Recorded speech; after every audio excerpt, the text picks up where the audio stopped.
বাপ কিছু কিছু জায়গায় গিয়ে বলি বাপ এরা মেলা টেলা করো কেন? তাহলে হুজুর বলেন না আমরা দিতি মেলা করতে একদম চাইনি, ওই দোকান পাশারি বসকে মেয়ে ছেলে পিলে হুড়ো পাঁজা করবে, গোনা হবে, করতে দেবো না। কিছু কিছু মোড়ল বলতেছে এই আমার জায়গায় বসবে, তোর কি এরম আছেন না একটা? এই গ্রামের লোক ভালো, এরা ফেরেস্তা সব, আমার কচুয়ায় হয়, ওই সাতুলিয়া টিয়া ওই দিকপানে হয়। এই গ্রামের লোক আল্লাহর রহমতে সব ভালো ফেরেস্তা। বাপ যত লোক এখানে তার থেকে বেশি মেহফিলে, যত লোক মেহফিলে তার থেকে বেশি রাস্তায় কুদুমি কাটতে দেখেন কে যান।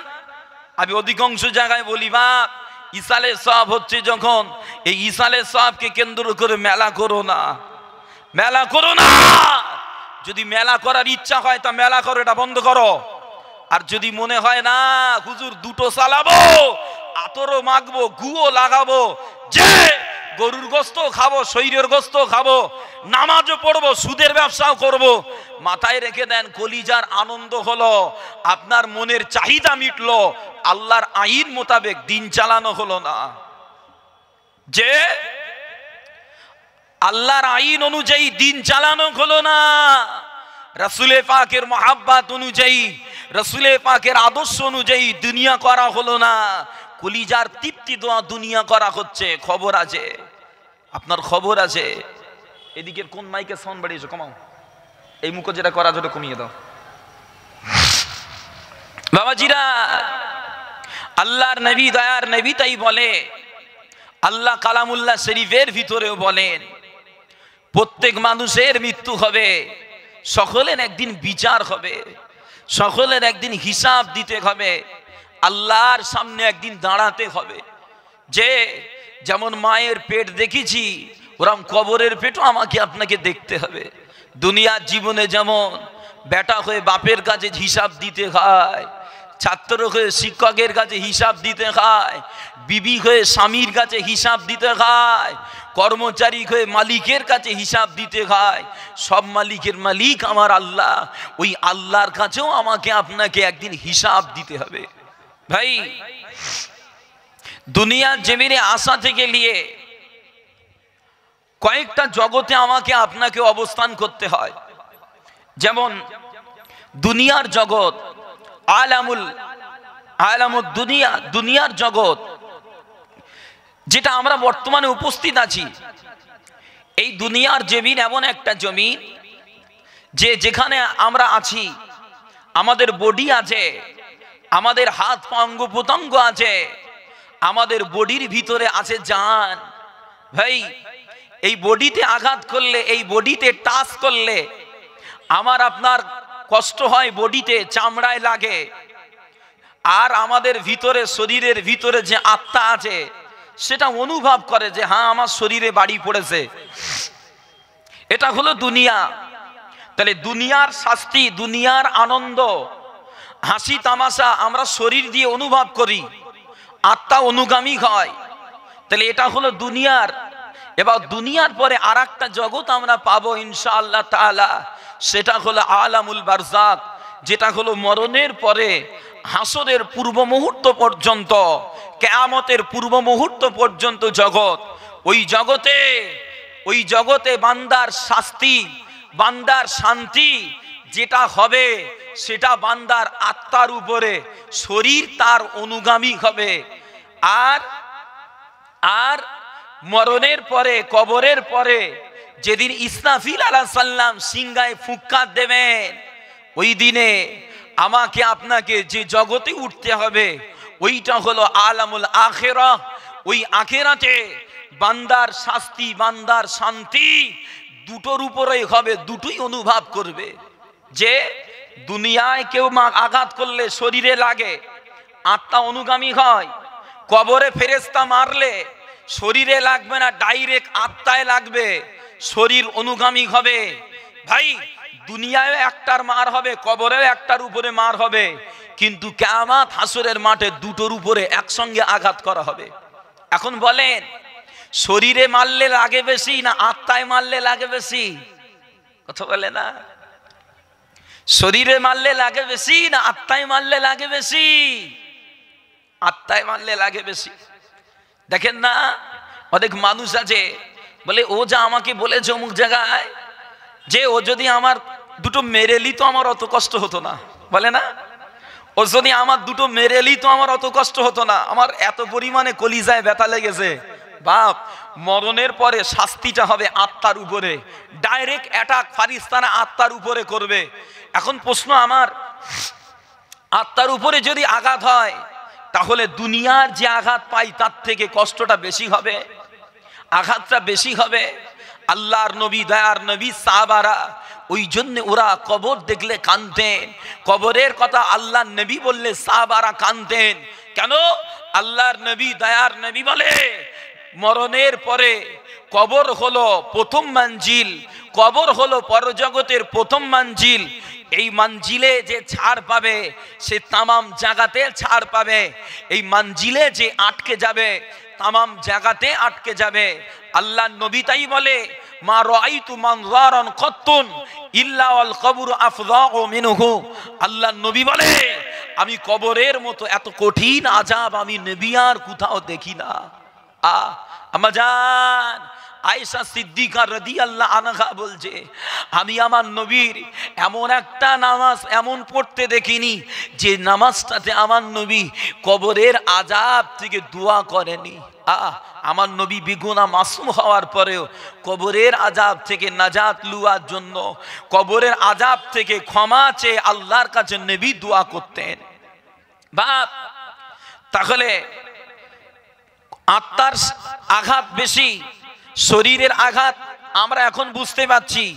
তাহলে কবরে আত্মার উপরে, দুনিয়ায় শরীরের উপরে, আর পরজগৎ পুনরুত্থান জগৎ আলামুল আখিরায় যেদিনে ইসরাফিল আলাইহিস সালাম সিংহায় ফুৎকার দেবে, সবাই উঠবে, ওই দিনে বান্দার আঘাতটা হবে শরীরের উপরে, আত্মার উপরে, একসঙ্গে দুটো আঘাত চলবে। সেই দিনের কষ্টটা বড় কঠিন কষ্ট হবে। আল্লাহর নবী বলে দুনিয়া পৃথিবীর জমিনে যারা আল্লাহর আইন মোতাবেক জীবন করবে, আল্লাহর আইন অনুযায়ী জীবন চালাবে, সেদিনে তারা ছাড় পেয়ে যাবে। আর দুনিয়া পৃথিবীর জমিনে যারা আল্লাহর আইনটা ভুলে নিজেদের ইচ্ছা মতো জীবন যাপন করবে, সেদিনে তারা ধরা পড়ে যাবে।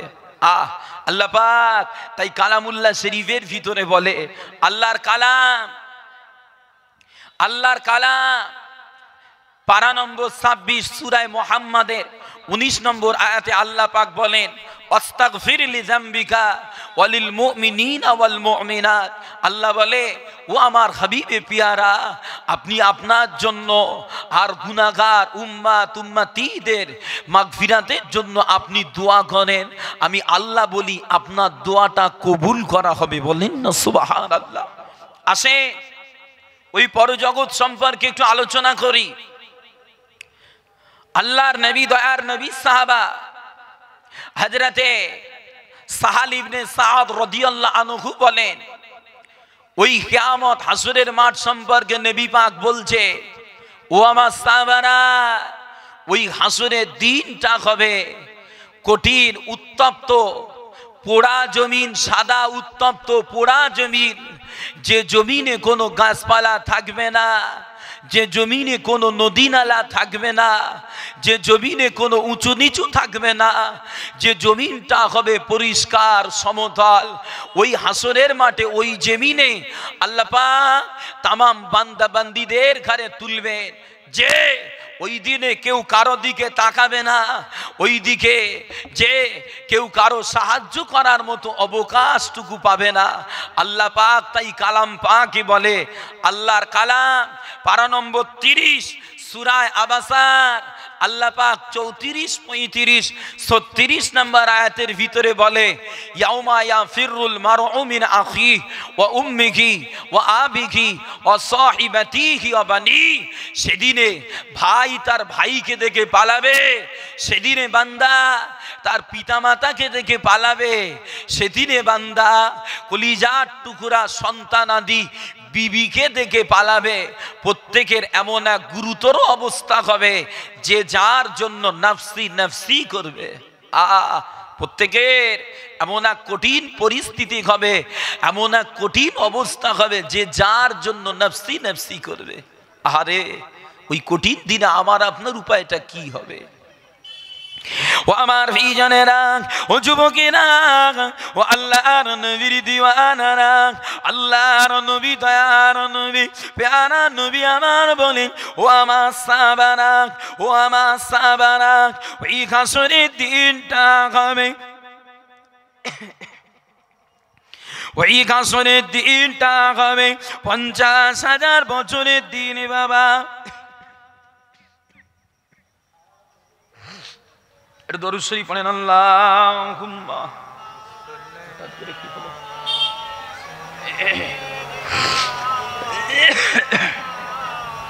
ওয়া আলা আলিহি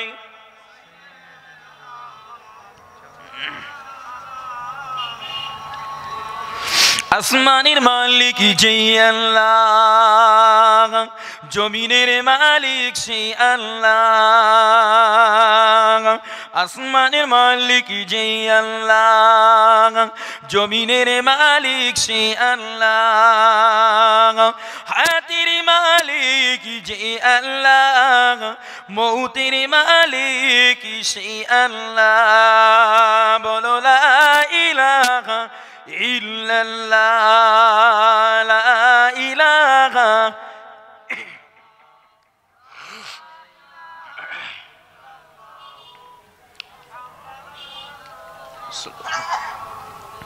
ও আমার ভিজনেরা, ও যুবকেরা, ও আল্লাহর নবীর দিওয়ানারা, আল্লাহর নবী দয়ার নবী প্যারা নবী আমার জানানো, ও আমার সাহাবারা, ও আমার সাহাবারা, ওই হাসরের দিনটা হবে 50,000 বছরের দিন বাবা। 50,000 বছরের দিন বাবা, 50,000 বছরের সমান বাবা। ওই দিনে সূর্যটা মাথার কাছে আসবে বাবা। ওই সূর্যের তাপে আল্লাহর বান্দারা ঘরমুক্ত হয়ে যাবে, আল্লাহর বান্দারা ঘরমুক্ত হয়ে যাবে। ওই খাবে আল্লাহর বান্দারা খাবুডুবু খাবে বাবা। ও আমার বিজনেরা, ওই কিয়ামত শুনে দিনে আল্লাহ পাক জমিনটাকে নিজের কুদরতি মুঠোয় পেঁচিয়ে নেবেন। নিজের কুদরতি মুঠোয় পেঁচিয়ে নিয়ে আল্লাহ পাক হুঙ্কার দেবেন, এই কোথায় দুনিয়ার, এই কোথায় দুনিয়ার অহংকারীরা, এই কোথায় দুনিয়ার স্বৈরাচারী জালিমেরা। আজকে তোমার অহংকার কোথায়? আজকে তোমাদের জালিমি কোথায়? যার প্রতি তোমরা অহংকারী হয়ে দুর্বলদের প্রতি অত্যাচার করেছিলে বাবা। আমার বিজনেরা, ও আল্লাহর নবীর দিওয়ানারা, ওই দিনে তামাম হাসুরবাসীরা লাজবাব, তামাম হাসুরবাসীরা ভীত সন্ত্রস্ত হয়ে ওরা সবাই নফসি নফসি করবে বাবা। ওরা সবাই নফসি নফসি করবে বাবা। আল্লাহ পাক ওই দিনের ভয়াবহতা সম্পর্কে বলেন, ওয়াকুলুল কাফিরু ইয়া লাইতানি কুনতু তুরাবা। ওই দিনের ভয়াবহতা সম্পর্কে আল্লাহ পাক জানান, ও আমার বান্দারা, ওই কঠিন হাসরের দিনে ওই ভয়াবহ অবস্থা খানা দেখে আল্লাহর কাফের বান্দারা বলবে, ওয়াকুলুল কাফিরু ইয়া লাইতানি কুনতু তুরাবা। আফসোস,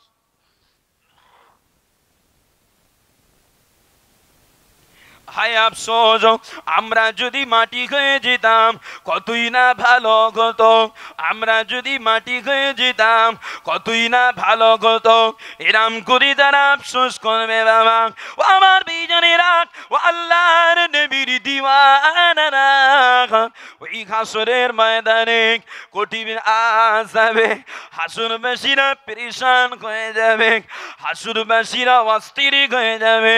হাসরবাসীরা অস্থির হয়ে গিয়ে একে অপরে বলাখা করবে, একে অপরে বলা বলি করবে, আয় দেখো না আমাদের জন্য কোনো সাফাতকারী আছে কিনা, আমাদের জন্য কেউ সাফাত করে কিনা ওই না সময় আল্লাহর বান্দারা হাসরবাসী বান্দারা দৌড় দিয়ে আল্লাহর নবী হযরত আদম আলাইহিস সালামের কাছে চলে যাবে বাবা ও আমার বিজনেরা ও আল্লাহর নবীর দিওয়ানারা আদম আলাইহিস সালামের কাছে গিয়ে হাসরবাসীরা বলবে ও আল্লাহর নবী আদম ও আল্লাহর নবী আদম আপনি আমাদের জন্য একটু শাফাআত করুন আপনি আমাদের জন্য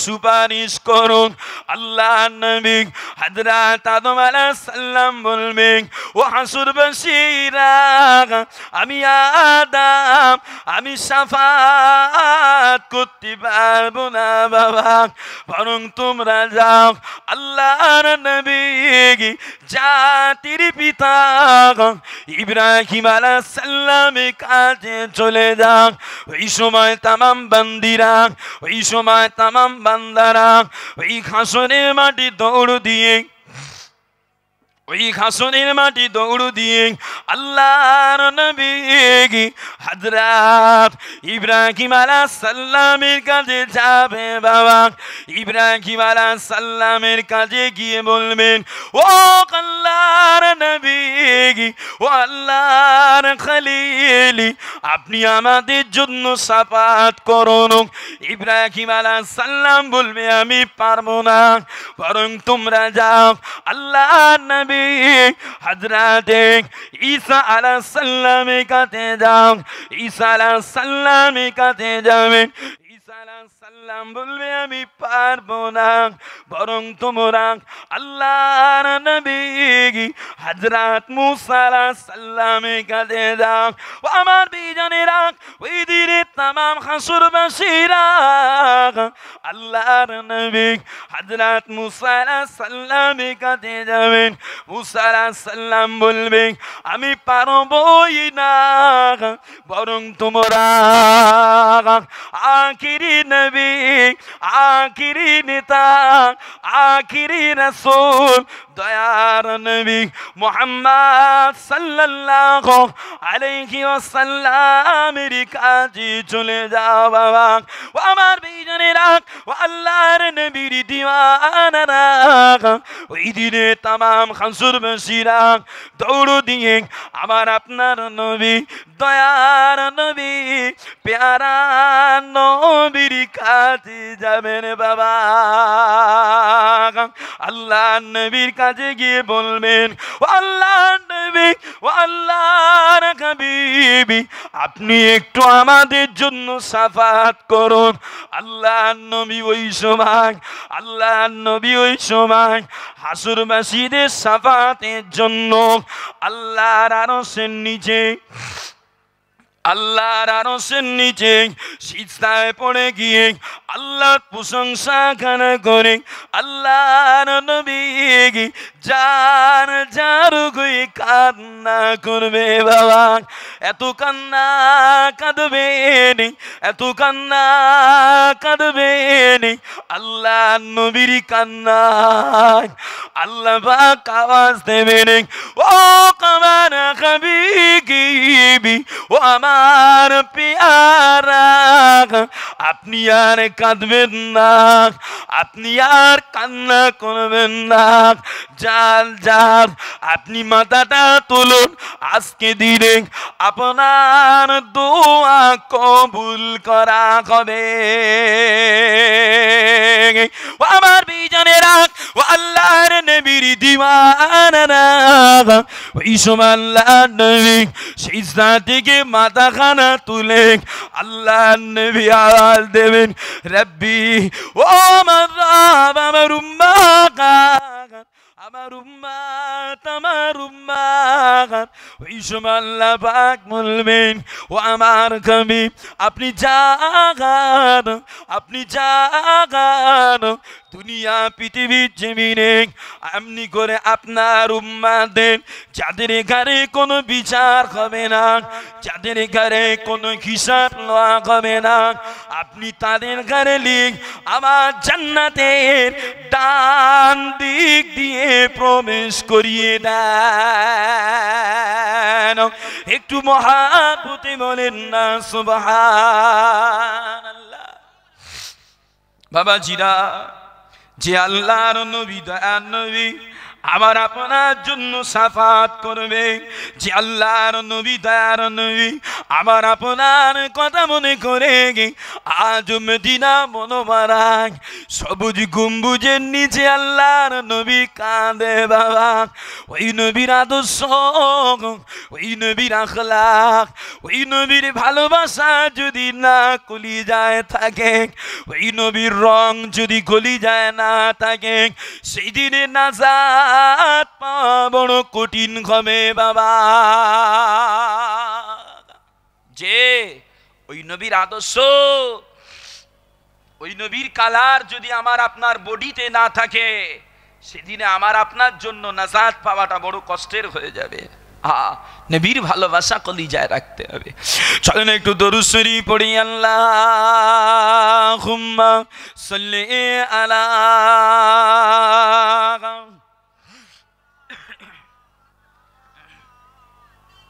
ওয়া আলা আলিহি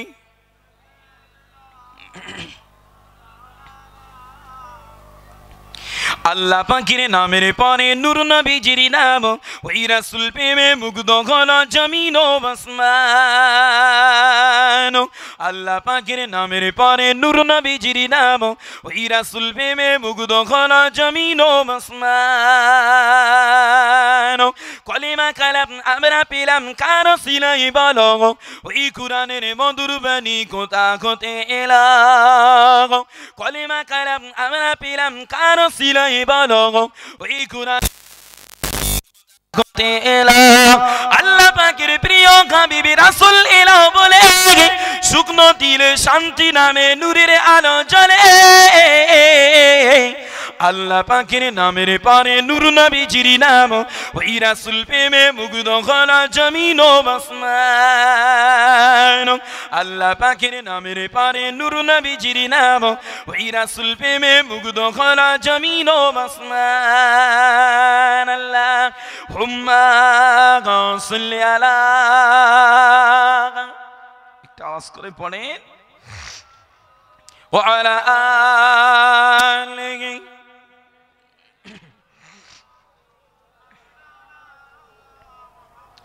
বাক্কা হতে মক্কা হলো নবীর ছোঁয়া পেয়ে, ওই মদিনা শরীফ হলো নবীর আগমনে। বাক্কা হতে মক্কা হলো নবীর ছোঁয়া পেয়ে, ওই মদিনা শরীফ হলো নবীর আগমনে। আদার ভুবন উজাড় হলো নবীর ওসিলায়, হার মুমিনের মনের কোটায় নবী নবী গায়। আল্লাহ পাকের নামের পরে নূর নবীজির নাম, ওই রাসূল প্রেমে মুগ্ধ হলো জমিন ও আসমান। আল্লাহ পাকের নামের পরে নূর নবীজির নাম, ওই রাসূল প্রেমে মুগ্ধ হলো জমিন ও আসমান। আল্লাহুম্মা সাল্লি আলা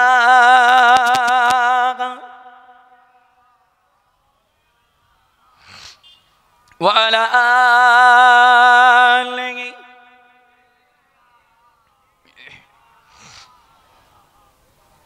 ও আমার ভিজনেরা, ও যুবকেরা, ও আল্লাহর নবীর দিওয়ানারা, হাদিসের কিতাবের ভিতরে পাওয়া যায় আল্লাহর নবী বলেন, ও আমার সাহাবারা, ও আমার সাহাবারা, কাল কিয়ামত হাসরের মাঠে যেদিনে আল্লাহর বান্দারা কবর থেকে উঠবে বাবা, কবর থেকে উঠবে বাবা, ওই দিনে আমি আল্লাহর নবী, আমি দয়ার নবী সর্বপ্রথম কবর থেকে উঠব বাবা।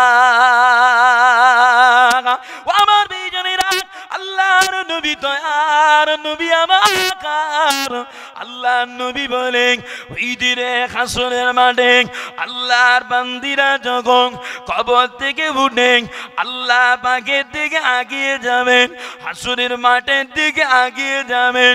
ওই দিনে আমি আল্লাহর নবী হব তাদের জন্য অগ্রগামী বাবা, আমি নবী আবু তাদের প্রতিনিধি বাবা।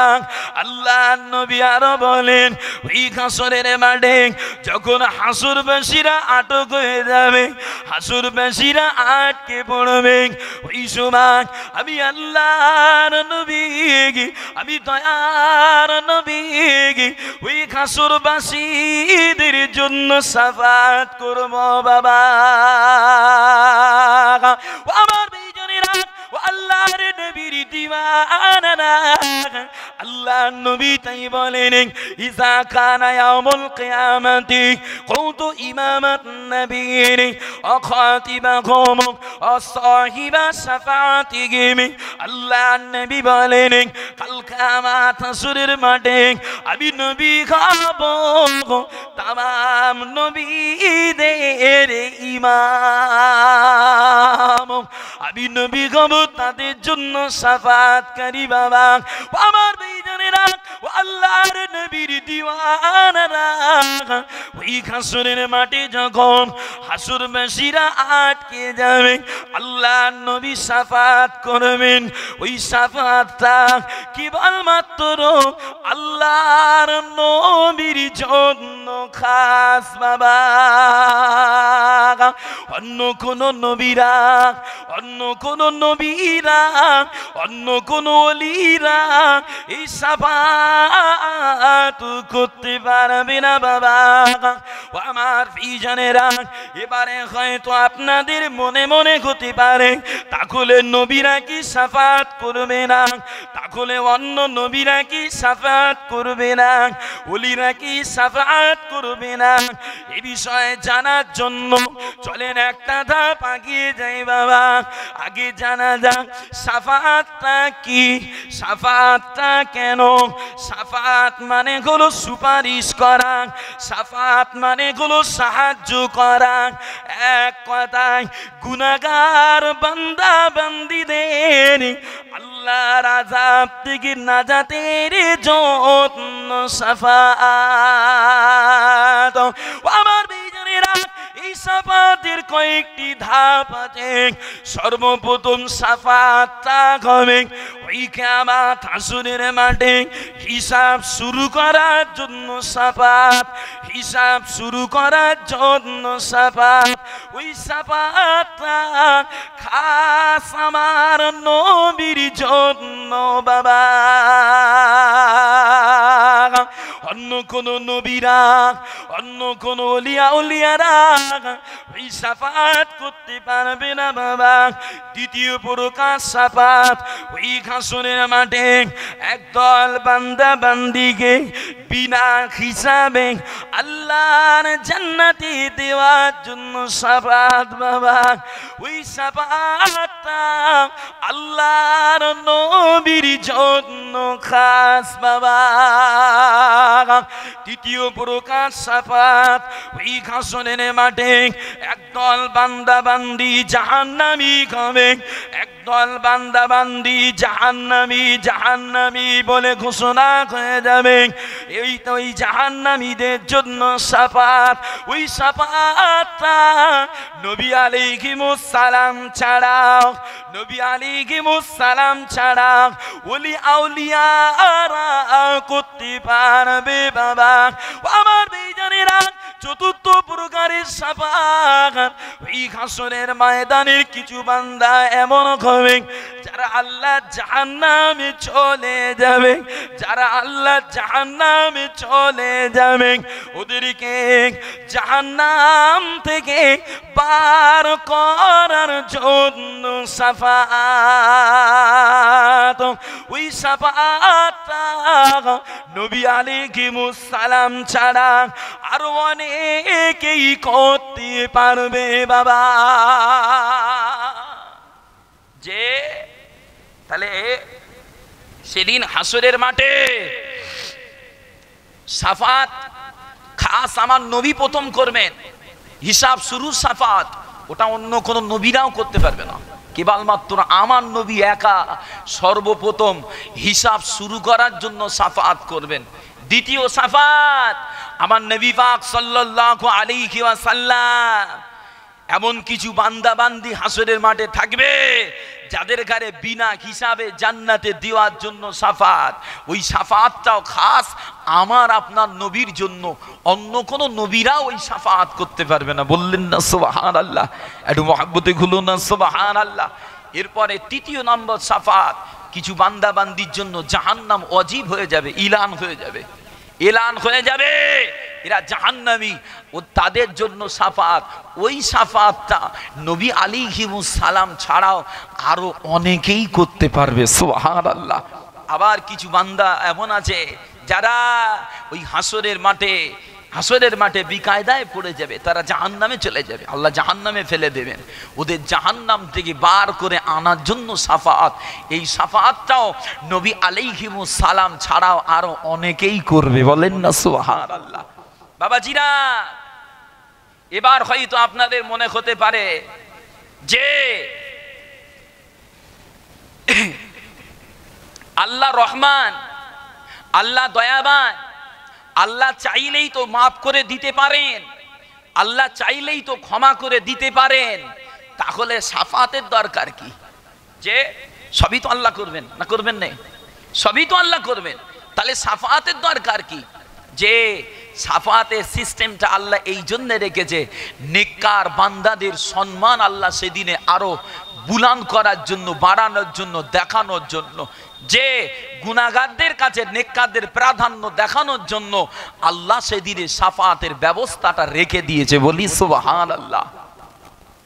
ও আমার ভাইজানেরা, ও যুবকেরা, ও আল্লাহর নবীর দিওয়ানারা, আল্লাহর নবী যারা হাদিসের কিতাবের ভিতরে পাওয়া যায়, মিশকাতুল মাসাবিক কিতাবুল ফিতানের বাবুল হাউদি ওয়াস শাফাআর ভিতরে আল্লাহর নবী সাহাবা হযরত উসমান গনি রাদিয়াল্লাহু আনহু বর্ণনা করে বলেন,